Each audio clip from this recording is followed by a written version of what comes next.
लक्ष्यराज बोले, विश्वराज सिंह को 38 साल दर्शन से किसने रोका? एकलिंग सबके, लेकिन गुंडागर्दी बर्दाश्त नहीं।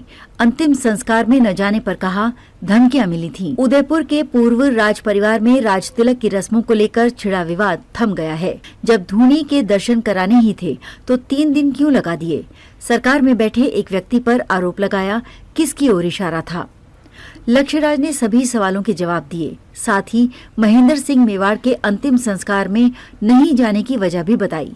धोनी दर्शन कराने ही थे तो 3 दिन क्यों लग गए? कई बार कह चुका हूँ, फिर कहता हूँ कि दर्शन नहीं कराने की बात ही नहीं थी। बात ये थी कि चीजों को सभ्य तरीके से किया जाए, गुंडागर्दी नहीं की जाए, शक्ति प्रदर्शन को माध्यम न बनाएं। लोगों को लेकर आकर दरवाजे पर खड़े हो जाने से, गुंडागर्दी करने से, नारेबाजी करने से और कानून को हाथों में लेकर काम करने से ये नहीं बनता है। हम यही चाहते थे कि मंदिर में गरिमा बनी रहे, अनुशासन बना रहे, तौर तरीका बना रहे, एक भावना बनी रहे। भीड़ करके, माहौल बिगाड़ कर दर्शन करने का मन नहीं होता है। गरिमामय दर्शन कराने थे और वही हुआ।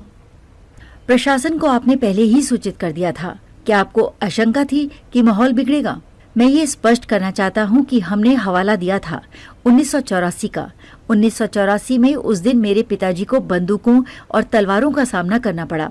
मेरी 9 और 5 साल की बहनों को जान का खतरा मंडरा रहा था।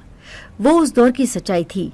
तब पिताजी ने कहा था कि हमें बहुत सचेत रहने की जरूरत है, कानून को हाथ में लेने की जरूरत नहीं है। इसलिए यहाँ हमने पूरे प्रदेश में अखबारों के जरिए सूचनाएं दी। लोगों ने किस तरह उस रात को कानून को हाथ में लिया, नुकसान पहुंचाने का प्रयास किया और जान लेने की परिस्थिति बनाई थी, जो सच अब निकल कर आ रहा है। दर्शन के लिए जाना चाहते हैं तो वो कोई दर्शन का माहौल नहीं था।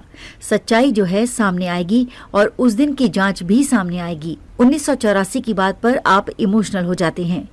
क्या मामला था, विस्तार से बताएंगे? देखिए, इमोशनल होने वाली बात नहीं, सच्चाई है। जिस तरह से लोगों ने तलवारों और बंदूकों से आक्रमण किया, मेरी 9 और 6 साल की बहन व पिता तीनों अपनी जान से हाथ धो बैठते। इसका एक बहुत ही छोटा रूप आपने 3 दिन पहले यहाँ देखा। उस रात को 1:30 बजे जो हुड़दंग मचाया, वो देखकर 1984 की यादें ताजा हो गईं। ये कोई अलग से कहानी नहीं रची गई, इसके पीछे बड़ी साजिश थी। ये दास्तान पहले भी इन लोगों की रचाई हुई है। वो मंसूबे वहाँ से शुरू होते हैं। बहुत दर्दनाक घटना थी, उसको भूला नहीं सकते। बहनों के सामने वो तस्वीर आ जाती है। इसमें आज मैं स्पष्ट बता ही देता हूँ कि मेरे करीबी और विश्वसनीय व्यक्ति तक ये बात पहुंचाई कि लक्ष्य सिंह मेवाड़ को आने की जरूरत नहीं है। अगर वे आए तो अपनी सुरक्षा साथ में लेकर आएं। मुझे ये पैगाम पहुंचाया गया। हमको पता था कि उनकी सोच, मंसूबे और चाह क्या हैं। आप मुझे गालियां दीजिए, आलोचना कीजिए, धमकियां दीजिए, कोई बात नहीं, लेकिन आपको सच तो पता होना चाहिए। सच जानना ही नहीं चाहते, एक तरफा बात पर चलना चाहते हैं। प्रशासन को पता है उस दिन ग्राउंड पर क्या हुआ। कलेक्टर और एसपी सबको पता है किस प्रकार की धमकियां मिल रही हैं। वो जिम्मेदार लोग हैं, उनको सब पता है, शहर भी जानता है। वो अपने काम और नागरिकों की सुरक्षा को लेकर गंभीरता दिखाएंगे।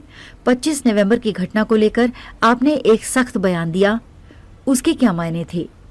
गुंडागर्दी तो नहीं चलेगी। प्रशासन ने साथ दिया और धारा 144 लगाई और कानून व्यवस्था को ठीक किया। हम लोग हिंसा के पुजारी नहीं हैं। पहले दिन से ही हम ये नहीं चाहते थे। हमारे एक्शन में ये बात साफ दिखाई दे रही थी। ऐसा नहीं होता तो हम 5 दिन पहले सूचना प्रशासन और सरकार को नहीं करते। हम नहीं चाहते हैं कि माहौल बिगड़े। हमें पता था कि इसकी नींव कहाँ है। मैं फिर 1984 पर लाता हूँ। एक सोची समझी साजिश और षड्यंत्र के तहत इस काम को करने की कोशिश की जा रही थी। हम सभ्य समाज में जीने वाले लोग हैं। हम देश के कानून और संविधान के अनुसार चले। जिस परिवार ने दर्दनाक हादसे को जिया है, उनको सब पता है किस प्रकार से उस दिन माहौल खराब किया। ये सब दर्शन के लिए ऐसा माहौल बिगाड़ते हैं।